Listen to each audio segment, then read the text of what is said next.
Halo, Assalamualaikum. Para pemirsa kjogja.com. Hari ini kita ketemu lagi dengan Pak Sigit Nursam. Halo Pak Sigit. Halo Pak Jono, Alhamdulillah ketemu lagi. Ya, Alhamdulillah. Nah, ini kalau ketemu Pak Sigit tuh hawanya pengen ngomong panjang. Banyak banyak yang bisa dibicarakan Pak Sigit. Tapi ini saya pengen tahu nih, sekarang Pak Sigit nih sekarang lagi sibuk-sibuknya ngurus jumlah agenda di Komisi A DPRD DIY Pak ya. Betul. Oke Pak Sigit, ini kesibukan sekarang ini, kalau saya setahu saya Pak Sigit selain DPRD juga aktivis organisasi sepeda. Betul, betul, Nah, betul. saya nggak tahu nih tampilannya selalu seger ini karena sering ngurus sepeda atau karena nih Pak Sigit. Karena sering ketemu Pak Jono kayaknya. Sering Atau ketemu Pak kemana? Jono, ngobrol-ngobrol. Jadi awet muda, Pak. Karena murah senyum Pak. Murah senyum, murah senyum. Alhamdulillah. Kan katanya Yogyakarta itu Jakarta yang banyak jokesnya. Ah, Wah, jokes Jakarta ya, gitu. ya, ya. Jadi kita awet muda di sini. Tapi ya alhamdulillah gitu. Seperti yang tadi disampaikan Pak Jono gitu, kita banyak ketemu dengan teman-teman komunitas olahraga Ah, ah. dan apa namanya dari situ gitu kan kita banyak terpapar juga gaya hidup sehat Pak Jono. Gaya hidup sehat Oh, banyak terpapar. Setidak-tidaknya gitu kalau kita pagi hari itu olahraga, itu kita punya alasan untuk malam hari tidur awal. hmm. Kan kayak gitu kan. Ya, Jadi ya, kalau ya. apa namanya kita kegiatan-kegiatan kalau bisa diatur sebelum selesai sebelum jam 9 ya gitu. Jam 9 udah benar-benar dalam kondisi yang siap beristirahat. Ya. Nah, terus kemudian jam 10 itu kita sudah mulai beristirahat. Jam 11 itu udah masuk deep sleep sampai dengan jam 2. Nah, itu kualitas tidurnya bagus. Dan kualitas tidur yang bagus itu mengawali semua apa namanya kualitas Kualitas, hidup kita ya, di hari ya. berikutnya. Hari berikutnya dan kemudian kembali lagi beraktivitas, kemudian menjaga ritmenya itu ya, Pak ya. Betul, betul. Jadi ini jadi semacam kayak gimana ya penyeimbang hidup, Pak. Ya, Kalau seumpama kita apa namanya olahraga itu jadi kayak semacam jangkar. Kalau olahraga di pagi hari, malam tidur kita berkualitas. Terus kemudian makan kita lebih mindful. Kita hmm. lebih ngerti nih kira-kira kita makan ini kita butuh karbohidrat sekian, kita butuh protein sekian, kita butuh lemak sekian, kita butuh mikro-mikronutrisi sekian dan seterusnya.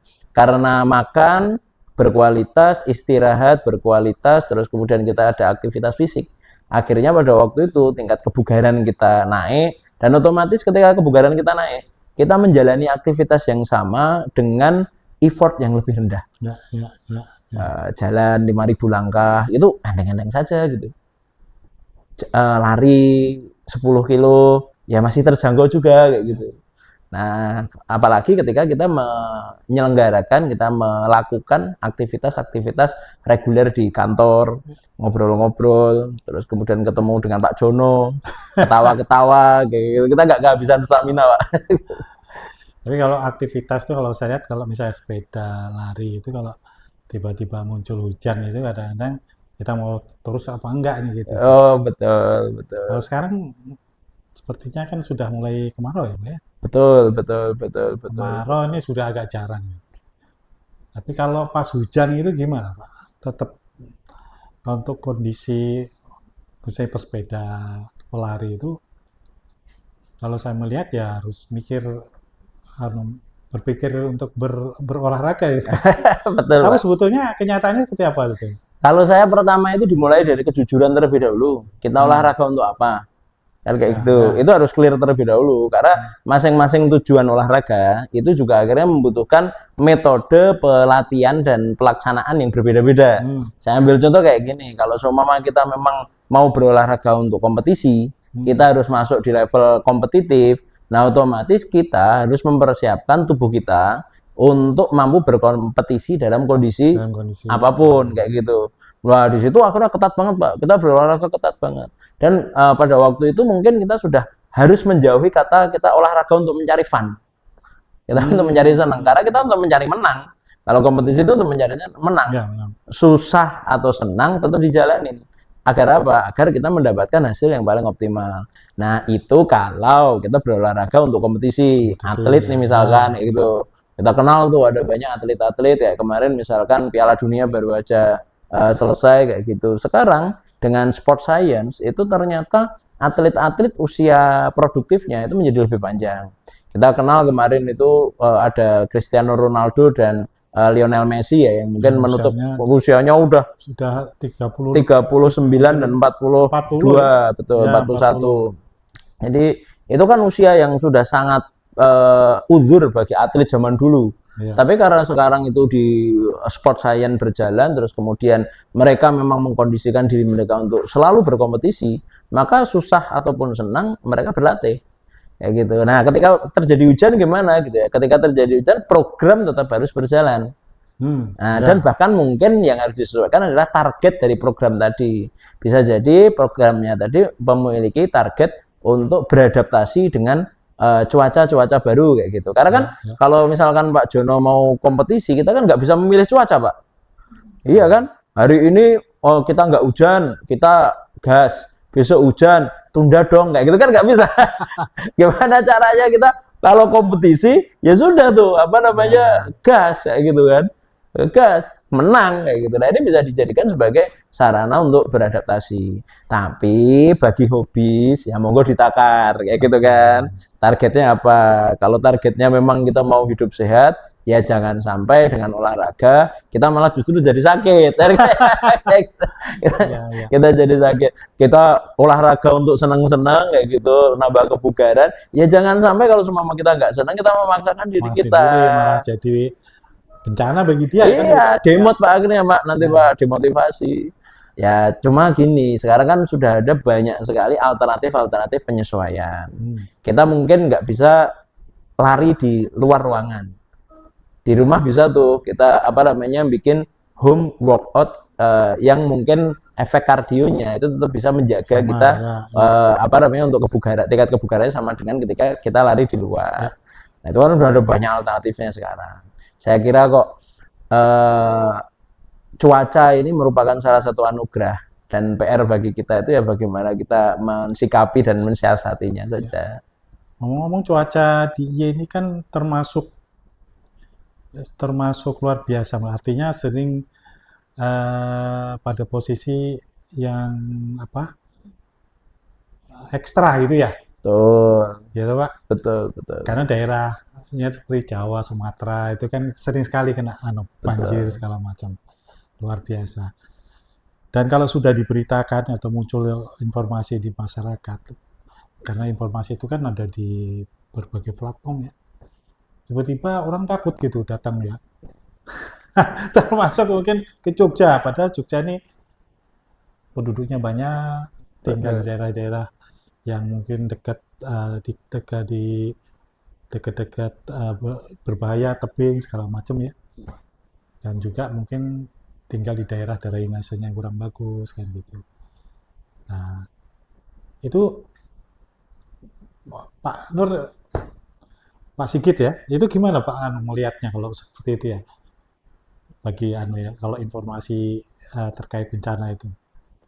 Informasi itu selalu menjadi pedang bermata dua sih Pak. Ya. Di satu sisi itu memang perlu untuk diketahui warga masyarakat, tapi di sisi yang lain kalau seumpama warga masyarakat mengetahui informasi tadi sepotong demi sepotong, nah itu semuanya akan ya nampak lebih berbahaya atau nampak kurang berbahaya. Nah kan problemnya di situ Pak.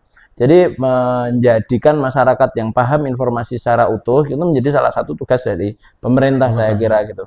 Jadi bukan berarti kita menutupi informasi-informasi yang penting untuk diterima oleh masyarakat, tapi yo itu kita menyampaikan informasi tadi secara utuh. Misalkan tadi kalau yang apa namanya Pak Jono sampaikan itu berkaitan dengan kebencanaan ya. Misalkan ada kemarau panjang, terus kemudian misalkan atau ada hujan, ada banjir dan lain sebagainya. Nah, itu jangan berhenti pada kasuistiknya saja. Tapi ayo kita edukasi bareng masyarakat berkaitan dengan fenomena. Fenomena. Kenapa? Karena dari pengetahuan bersama tadi itu kita jadi lebih mengetahui bagaimana langkah-langkah antisipasinya. Jadi kan oh nih apa namanya Jogja itu punya banyak resiko bencana. Tapi resiko bencananya apa saja dan itu di area mana. Dan saya ambil contoh nih, kalau seumpama kita refleksi gempa bumi tahun 2006 dulu, wah itu kan kita teriak-teriak tsunami, tsunami, tsunami, tsunami gitu. Udah sampai di Malioboro Pak, saya waktu itu dari kampus kan, mau ke selatan, nah itu dari UNY, waktu itu dari Karangmalang gitu, kita mau ke selatan, lewat kita di Malioboro, itu tsunami, tsunami, tsunami gitu. Sampai sini kok tsunami. Padahal ternyata setelah di riset, itu kawasan yang memiliki resiko bencana tsunami itu berada di 3 sampai dengan 5 km dari bibir pantai. Nah, artinya itu kalau seumpama kita di 3 sampai dengan 5 km dari bibir pantai, kita layak dong harus mengantisipasi. Ya, ya. Tapi kalau kita berada di sini, ya kita nggak usah overthinking juga kayak gitu kan. Nggak usah overthinking juga, waspada itu harus, overthinking itu jangan. Nah, dan di situ kalau seumpama kita mengetahui informasi secara utuh, itu saya kira akan jauh lebih mudah bagi kita untuk bangun langkah antisipatif yang tepat. Ya, ya. Berarti mungkin selama ini barangkali kejadian bencana itu lebih banyak pada responsif, lebih banyak pada ini ya, respon ya. Betul, Ya. tanggap daruratnya. Tanggap daruratnya ya. Betul, betul, betul, betul. Oke teman-teman, ini menarik sekali terkait dengan situasi kebencanaan di DIY. Ini kita stop dulu ya.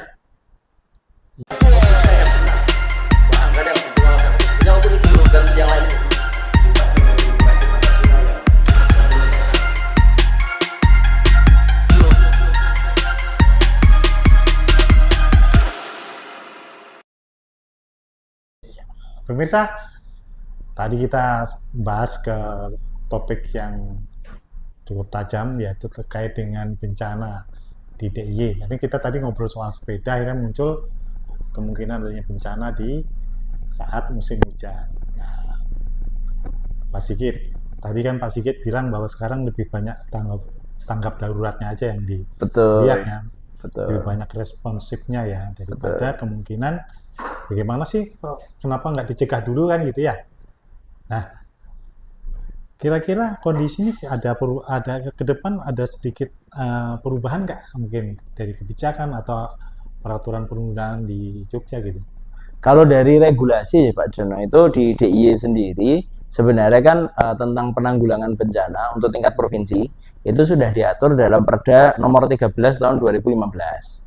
Nah, itu terakhir itu 2015 dan ini merupakan perubahan atas peraturan daerah nomor 8 tahun 2010. Jadi bisa kita bayangkan peraturan daerah tersebut itu lahir tahun 2010 dan tahun 2015. Itu 10 tahun yang lalu dengan cara pandang paradigma 10 tahun yang lalu dengan masalah-masalah 10 tahun yang lalu dengan basis regulasi 10 tahun yang lalu. Nah, kami di Komisi A itu 2025 itu kemarin kita menginisiasi ada perubahan peraturan daerah untuk penanggulangan bencana. 2025 sudah mulai itu Pak kita masukkan sudah mulai kita masukkan unsur-unsur promotif preventif berkaitan dengan bencana. Kalau dulu pemerintah itu fokus pada aspek-aspek tanggap daruratnya. Ketika terjadi bencana, apa yang akan dilakukan? Kita fokus akhirnya turunannya tentang bagaimana cara kita menyiapkan anggaran untuk tanggap darurat dan lain sebagainya. Nah, mulai dari beberapa tahun belakangan, itu paradigmanya kan sudah mulai kita geser nih. Mulai kita geser. Harusnya promotif dan preventif itu masuk. Nah, ini kita perkuat di dalam konten perubahan perda tadi. Kalau dulu itu ya kita reaktif aja, terjadi bencana kita siap kayak gitu. Kalau tidak terjadi bencana kita bersyukur kayak gitu. Ya itu benar. Tapi kan harus diimbangi. Jadi bagi kami gitu ketika kita melakukan pembahasan, yaitu bagi kami masyarakat ini adalah subjek. Mereka itu adalah aktor. Berarti mereka melakukan aktivitas-aktivitas yang sifatnya aktif ketika terjadi bencana gitu. Mereka punya potensi, Pak.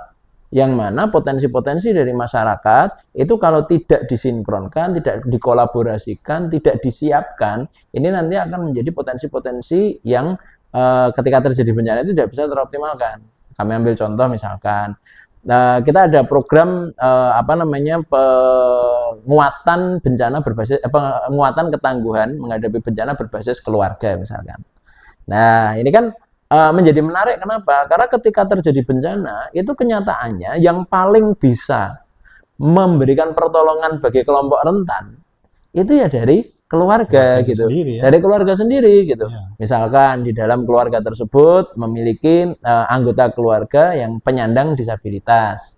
Misalkan seperti itu. Ya ujungnya nanti masyarakat akan membantu. Ujungnya nanti dari pemerintah akan ada program. Tapi ketika terjadi bencana di golden time-nya, itu yang paling bisa ngaruh ke menyelamatkan itu keluarga kayak gitu. Ya. Nah, keluarga kan perlu nih diciptakan ketangguhannya.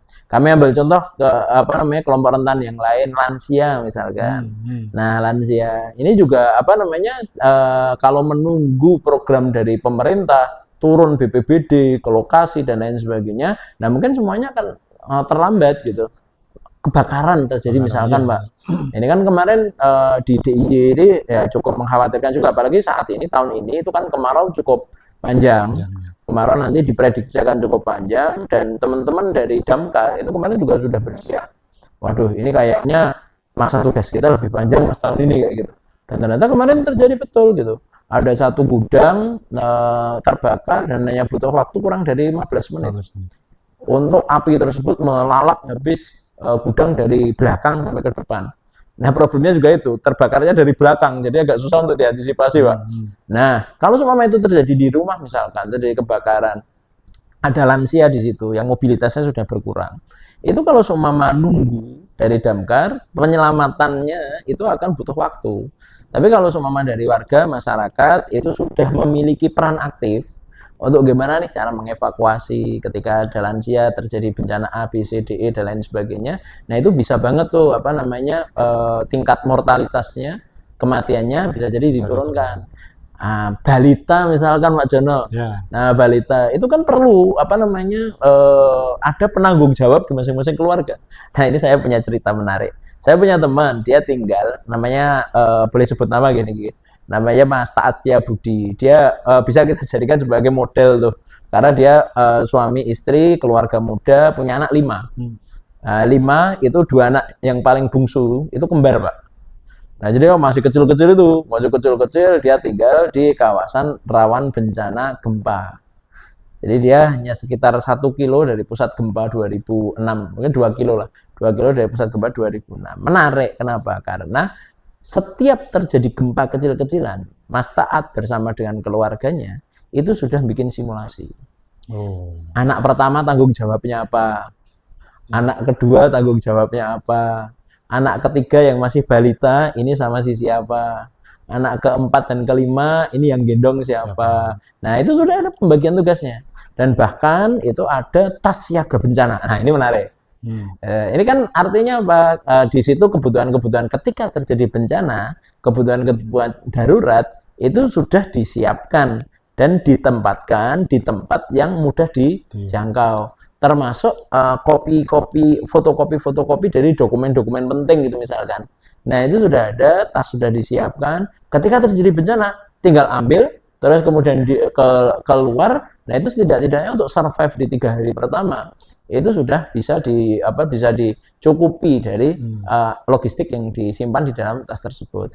Nah, kalau tiap keluarga membangun ketangguhan bencana, masyarakat itu kan juga akan lebih mudah di dalam mengatasi persoalan-persoalan kebencanaan ketika itu terjadi. Nah, paradigma seperti itu saya kira kok penting sekali Pak John untuk kita kedepankan. Itu paradigma itu sebetulnya akan menjadi rencana untuk ke depan ya nanti Pak? Leres. Ini menjadi rencana ke depan dan ini menjadi salah satu tema pembahasan kami. Karena perda yang sebelumnya kan ya tadi seperti yang Pak Jono sampaikan, itu kita masih banyak berfokus pada aspek-aspek tanggap bencananya. Jadi ketika terjadi kedaruratan, kita fokus di situ. Perahnya itu kita belum terlalu banyak tuh. Paskanya itu juga belum terlalu banyak. Nah, ngomong-ngomong terkait lebih pada aspek antisipasi tadi, kalau kemarin tanggap darurat itu kan ada kesiapan anggaran betul. dana cadangan biasanya kan. Nah, kalau yang ke depan gimana? Dengan adanya ini lebih pada persiapan atau antisipasi tentu akan membengkak nih ininya.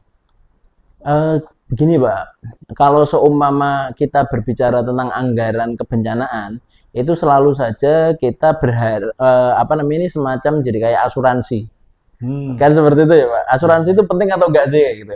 Nah, ya, itu seperti kita bayar satpam di depan rumah kayak gitu. Nah, itu bayar satpam di depan rumah itu penting atau enggak sih kayak gitu. ya, Kalau seumpama rumah itu baik-baik saja, seolah-olah bayar satpam di bayar depan rumah satu, itu jadi satu kerugian kayak gitu kan. Di depan kompleks lah, kita ya, punya kompleks perumahan kayak gitu, bayar satpam di depan, itu wah ini enggak ada apa-apa kok kita bayar, ya rugi dong gitu. hmm, Nah, pertanyaannya apa ya ngarep dapat apa namanya terjadi apa-apa kan seperti itu kan ya, kayak. Dan apa namanya ya kita berharap semuanya aman-aman saja. Tapi ketika terjadi apa-apa, kita juga tetap memiliki ketenangan. ya, Nah, kalau di DIY sendiri gitu dengan paradigma dengan filosofi hidup kita memayu hayuning bawono, mangasah ngising budi, memasuh malaning bumi. Nah, dari situ itu kita ya perlu membangun masyarakat itu yang siap bersinergi dengan kondisi alam.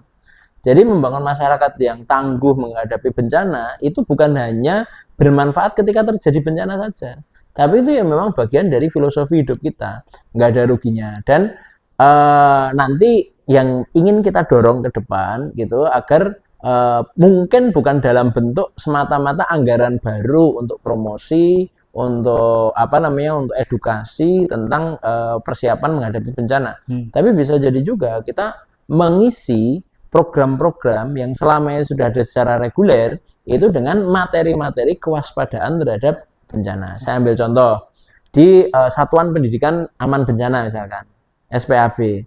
SPAB saat ini proses sertifikasi kita, evaluasi kita, monitoring kita itu banyak pada aspek bangunannya.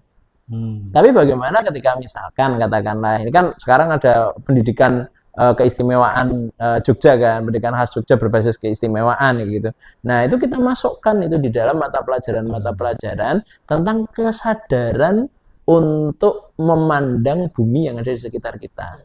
Apa sih resiko bencananya? Bagaimana cara kita mensiasatinya? Itu masuk dalam program-program pembelajaran kokurikuler saya kira.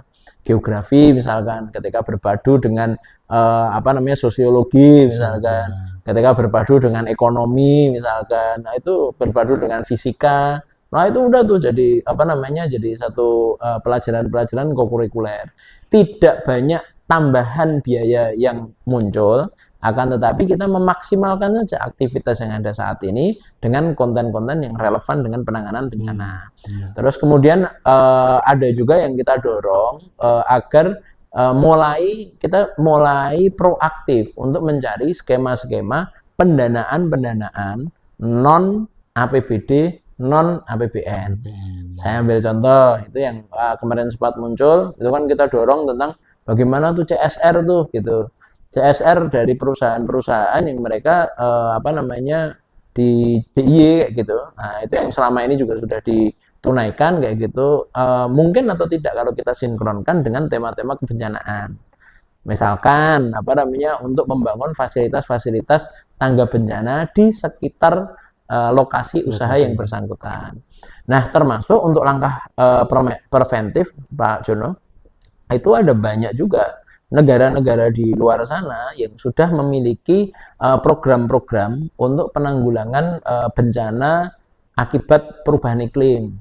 Nah, ini gimana nih DIY menyusun rencana aksi yang inline dengan apa yang dibangun oleh dunia internasional.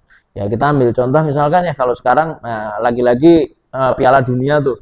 Kemarin yang lagi hype kan Norwegia. Norwegia ya, Nah, Norwegia hype itu, Haaland hype. Terus kemudian apa namanya Row itu Norwegian Row itu kan juga hype.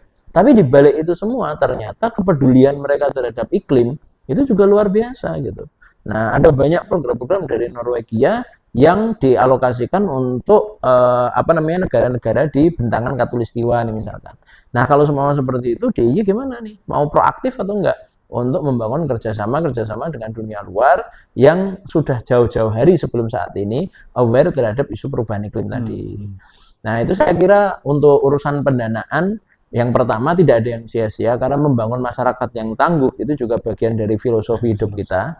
Terus kemudian yang kedua itu kalaupun terjadi bencana itu kita sudah dalam kondisi siap.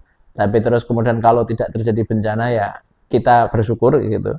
Jadi kita istilahnya berharap yang terbaik, tapi bersiap untuk kondisi yang terburuk. Kemudian yang ketiga, tidak perlu membuat program-program seremonial yang menghabiskan anggaran, tapi kita perlu menyelipkan tentang kewaspadaan terhadap bencana tadi, itu di aspek-aspek pendidikan formal maupun informal, non formal di tengah masyarakat, yang itu juga program regulernya sudah berjalan. Nah, dan yang terakhir adalah ya saat ini adalah momen untuk berkolaborasi dengan banyak elemen-elemen masyarakat yang juga memiliki kepedulian terhadap penanganan bencana tadi. Oke Pak Sigit, kalau gitu lebih spesifiknya perda yang baru nanti terkait dengan kebencanaan itu akan diarahkan kemana gitu? Tadi kita mengakomodir tentang langkah preventif. Nah, promotif preventif itu kita kedepankan. Terus kita juga mengedepankan tentang inovasi-inovasi pembiayaan. Jadi sinergi lintas sektor itu kita kedepankan. Nah, berikutnya itu juga kita dorong agar ada pemanfaatan teknologi informasi, Pak. Nah, itu menjadi penting. Kenapa? Karena kan perda terakhir yang kita bahas itu kan 2015.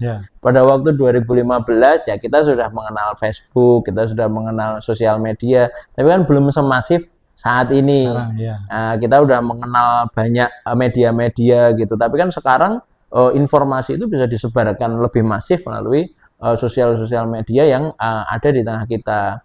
Nah, ini kita dorong tuh agar bagaimana caranya early warning system itu nanti terintegrasi dengan sosial media. Dan juga pada saat yang bersamaan Pak Jono, itu selain kita itu memiliki banyak cara untuk mengakses informasi, itu pemerintah sekarang juga memiliki banyak cara untuk mendapatkan informasi. Kayak gitu kan. Selain masyarakat mendapatkan banyak cara untuk mengakses informasi, ya pemerintah juga banyak mendapatkan informasi kayak gitu kan. Big data kan sekarang mudah sekali untuk didapatkan. Nah, sehingga kita pengen mengoptimalkan hal tersebut. Digitalisasi untuk penanganan bencana ini penting untuk kita dorong. Nah, yang terakhir itu yang ingin kita angkat di dalam perda adalah tentang penanganan bencana ini kan sebenarnya kearifan lokal kita, Pak. Karena kan DIY itu kalau seumpama kita lihat ya dari aspek sejarah, sebelum Kesultanan Ngayogyakarta Adiningrat, terus kemudian dulu ada Mataram kuno dan lain sebagainya, itu juga memang sudah kawasan rawan bencana gitu. Dan memang bagaimana caranya kita hidup bersinergi, berkolaborasi dengan alam. Nah, sehingga tentang kearifan lokal tadi itu juga ingin kita dorong berbasis budaya gitu. Ini falsafah hidup kita. Nah, termasuk dengan sumbu filosofi di DIY. Nah, itu kita gunakan sebagai salah satu epicentrum bagi kita untuk menyadarkan masyarakat tentang pentingnya penanganan, membangun ketahanan untuk menghadapi bencana. Ngomong-ngomong, Jogja ini itu juga banyak destinasi wisata, Pak. Leres. Nah, kadang-kadang kan tadi kan digitalisasi informasi itu juga ada negatifnya juga nih. Banjir di suatu tempat seolah-olah seluruh DIY banjir kan gitu. Betul. Atau longsor di mana padahal longsor dia hanya di titik tertentu, kayaknya di Jogja hampir semua kan titik longsor kan. Nah, ini mungkin tadi udah bicara soal informasi, Pak. Jadi titik tekannya barangkali ini membangun informasi yang lebih arif, mungkin masuk nggak di situ kira-kira? Masuk, Pak. Jadi kita perlu membangun informasi itu ya seberimbang mungkin dan seutuh mungkin. Itu. Dan salah satu prinsip yang perlu kita ketahui ketika kita berinteraksi dengan dunia informasi saat ini, itu kan kita fokus pada hal-hal yang mampu kita kendalikan. Ya. Kan di situ ya. Jadi ada lingkar keprihatinan, ada lingkar pengaruh kan seperti itu ya. Kita fokus pada yang berada dalam pengaruh kita gitu. Menyiapkan misalkan nih berkaitan dengan wisata tadi. Kita menyiapkan destinasi. Itu destinasi yang tangguh bencana. Ya. Ada papan peringatan di sana, itu kan masuk dalam lingkar pengaruh kita, masuk dalam kewenangan kita. Nah, kita dorong tuh destinasi-destinasi untuk makin tangguh bencana. Ada SDM di dalam destinasi tersebut yang memang bertugas untuk melakukan upaya-upaya tanggap darurat ketika terjadi bencana. Dan DIY ini kan FPRB kita, Forum Pengurangan Risiko Bencana kita, itu masif di setiap kelurahan. Wah, ini resource yang luar biasa besar dan perlu layak kita apresiasi. Ini berada di dalam lingkar pengaruh kita. Memberikan informasi-informasi yang berimbang, itu masuk dalam lingkar pengaruh kita. Tapi komentar netizen, nah itu kan kadang-kadang di luar pengaruh kita. Nah, ini kita juga perlu bersabar, Pak, ketika bertemu dengan netizen yang lucu-lucu seperti itu. Karena memang kenyataannya kan dunia kita saat ini semakin terhubung antara satu dengan yang lain. Dan dari situ gitu akhirnya ya mau tidak mau, suka nggak suka, kita mendapatkan aspek positifnya. Banyak daerah di Jogja itu juga viral karena sosial media. Tapi juga ada banyak juga aspek negatifnya. Satu kasus kecil itu bisa merusak citra seluruh pariwisata yang ada di DIY. Ya fokus saja pada hal-hal yang mampu berada di dalam kendali kita, Pak. Oke, Pak Sigit. Siap. Pemirsa, kita sudah jauh nih terkait dengan bencana. Nah, mudah-mudahan nih DPRD DIY bisa menghasilkan perda baru yang lebih luas, lebih antisipatif ya Pak, sehingga membuat Jogja ini terasa lebih nyaman, lebih tenang gitu ya bagi para wisatawan maupun masyarakat Jogja sendiri.